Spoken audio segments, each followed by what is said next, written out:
আখলিস দীনাকা ইয়াকফিকা আমালুল কলিল, অল্প আমলে নাজাতের জন্য যথেষ্ট হয়ে যাবে। আজকে যদি গান বাজানো হতো এই জায়গায় যদি মমতা আকাশে বলে দিত ফাজ্জা বাহায়, দেখবেন যে কত শ্রোতা, ঠিকই ঠিক না বলেন? শ্রোতার অভাব থাকতো না। মাইকেল জ্যান্স এদিকে আসে বলতো মাক্কি কি রাহা গরম তেল মে, দেখবেন যে এক টানে শ্রোতা একবারে ভেঙে যেত, ঠিকই ঠিক না? আজকে কোরআনের লোক নাই, কিন্তু ইসলাম ইসলাম করে চিৎকার করতেছে, ঠিকই ঠিক না? ইসলাম ইসলাম করে আন্দোলন করে, ইসলাম কায়েম করব। ইসলামের ভিতর লোক কোথায়? কোরআনের আলো, আল কোরআনের আলো ঘরে ঘরে জ্বালো, ঘরেও জ্বালে না, মাহফিলেও জ্বালে না, ঠিকই ঠিক না বাবা? ঘুরে বেড়াচ্ছে বাইরে। এই জন্য সবার দ্বারা ইসলাম কায়েম হয় না। সবাই জান্নাতে যাবে না, সবাই জান্নাতে যাবে না। ৭৩টা কাতার হবে, তার মধ্য থেকে একটি কাতার জান্নাতে যাবে, বলুন না সুবহানাল্লাহ। এই বিষয় নিয়ে আপনাদের সামনে ইনশাআল্লাহ কোরআন ও হাদিস থেকে আলোচনা করব। শুরুতেই প্রশংসা করি যে আল্লাহ পাক বাছাই ছাটাই যাচাই মেহেরবানি করে, মায়া করে, দয়া করে কবুল করিয়া আপনাকে আমাকে আজকের এই মাহফিলে আসার বসার তৌফিক এনাম করছেন। এই জন্য অন্তর থেকে শুকরিয়া জ্ঞাপন করছি, উৎসাহ আছে বলে আলহামদুলিল্লাহ। মা বোনেরা, আপনারা একটু অপেক্ষা করুন, আপনাদের সম্পর্কে কিছু আমি আলোচনা করব ইনশাআল্লাহ। যেহেতু আমি নতুন মানুষ, আপনাদের এলাকায় অনেক দূর থেকে এসেছে, নতুন কিছু আলোচনা আপনাদেরকে দিয়ে যাওয়ার জন্য নিয়ত করেছি। আমার নিজের কোনো পাওয়ার নাই, এলেম নাই। আল্লাহ পাক যদি আমাকে কিছু কথা বলার সুযোগ করে দেন এবং আপনাদেরকে শোনার তৌফিক দান করেন, তাহলে আমরা পারবো বলতে এবং শুনতে। এই জন্য উভয় বলি আল্লাহুম্মা আমিন। আসলে কোরআন শরীফ আমরা কোরআনের আইন চাই ঘরে ঘরে, ঠিকই ঠিক না? কোরআনের আইন পার্লামেন্টে নিতে চাই, ঠিকই ঠিক না বলেন? পার্লামেন্টে নেওয়ার আগে তো কোরআনের কাছে আসতে হবে, ঠিকই ঠিক না বলেন? আজকে কোরআন খুশি কোথায় জানেন? বাড়ির ঘরের উপরে। আমাদের পঞ্চগড়ের ভাষায়, আমি থাকি ইন্ডিয়ায় কিন্তু আমার জন্ম পঞ্চগড়ের ভাষায় বলে হাড়ি চাংরা, মানে পাকের ঘরের উপরে একটা তোক্তা দিয়ে কোরআন শরীফ রাখে, এটাকে হাড়ি চাংরা বলা হয়। গোয়াল করে রাখা হয়, ঠিকই ঠিক না বলেন? এই রমজান মাসে একটু পড়ছে, আর সারা বছর নাই।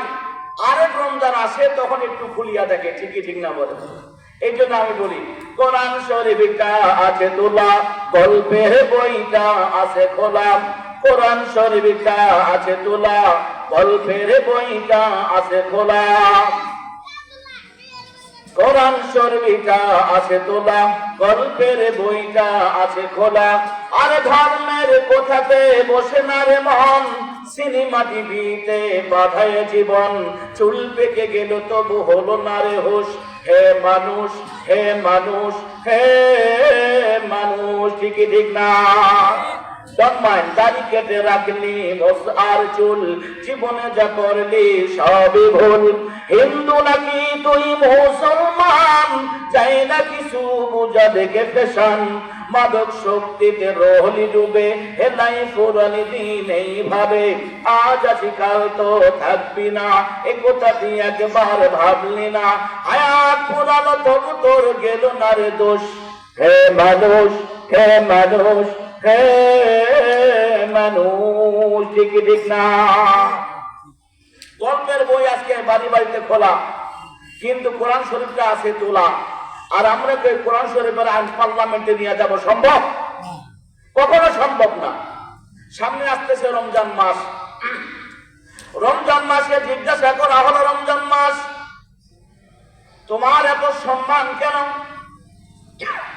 তোমার এত ইজ্জত কেন? তোমার এত মান কেন? অন্য মাসে যদি একটা হরফ পড়া হয়, একটা হরফের সওয়াব 10টা দেওয়া হয়। রমজান মাসে যদি কোরআন শরীফের একটা হরফ পড়া হয়, একটা হরফে আল্লাহ পাক 70 গুণ সওয়াব দান করেন। অন্য মাসে 1 টাকা দান করলে ওই টাকার সওয়াব আল্লাহ পাক দেন। রমজান মাসে 1 টাকা দান করলে ওই সওয়াবকে আল্লাহ পাক 70 গুণ বাড়াইয়া দেন। বলুন না সুবহানাল্লাহ। এ রমজান, তোমার এত মান কেন, তোমার এত সম্মান কেন, তোমার এত ইজ্জত কেন? রমজান মাস কয়, ও দুনিয়ার বান্দারা তোমরা জানো না আমার মান নাই, আমার সম্মান নাই, আমার কোনো ইজ্জত ছিল না। আল্লাহ রাব্বুল আলামিন এই রমজান মাসে শাহরু রমাদান আল্লাযী উনজিলা ফীহিল কুরআন, আল্লাহু আকবার।